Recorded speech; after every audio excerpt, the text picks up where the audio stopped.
Video নিয়ে আসছি। এটা হচ্ছে অটো গিয়ার গাড়ি। আমি দুইটি গাড়িতে ড্রাইভিং শেখাই, অটো এবং ম্যানুয়াল। আমি সৌদি আরব জেদ্দা, বুরিমান, আইসি কোম্পানি, সিটিএস কোম্পানি, মাওরি কোম্পানিতে আমি ড্রাইভিং শিখিয়েছি প্রায় 18 বছর। অনেক ভাইয়েরা প্রবাসে দেখেছেন। আমি এস বানাইতাম, এই যে দেখেন উত্তর দিকে এস, এল, ফারকিন, ওয়াই, আমি এগুলো বানায় বানিয়ে শিখাইতাম। এই বিধানে আমি বাংলাদেশে এই কাজটা করি। যেসব বাইরে আরব দেশে যাবেন এই ঠিকানায় আসতে পারেন। এখানে আসলে আমার কাছে আরব দেশ সম্পর্কে কিছু শিখতে পারবেন, আরবি ভাষা শিখতে পারবেন, বিদেশ কেমনে চালাবেন গাড়ি, মুকালাফাতে বাঁচতে পারবেন, আমার কাছে এলে শিখতে পারবেন। এখন আমরা এইদিকে আসেন। এই গাড়িটা চালাইতে গেলে এটার নাম হচ্ছে পাওয়ার মোটর। এটার নাম পাওয়ার মোটর, স্টার্টিংটারে সব রাখি। এটার নাম এসি কম্প্রেসার।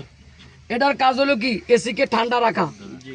ঠিক আছে, এক একটা পাস কিন্তু এক একটা কাজ করে, এক একটা পাস কি এক একটা কাজ করে। এটার নাম ব্যাটারি, সবাই জানি এটা কারেন্টের ট্রান্সমিটার।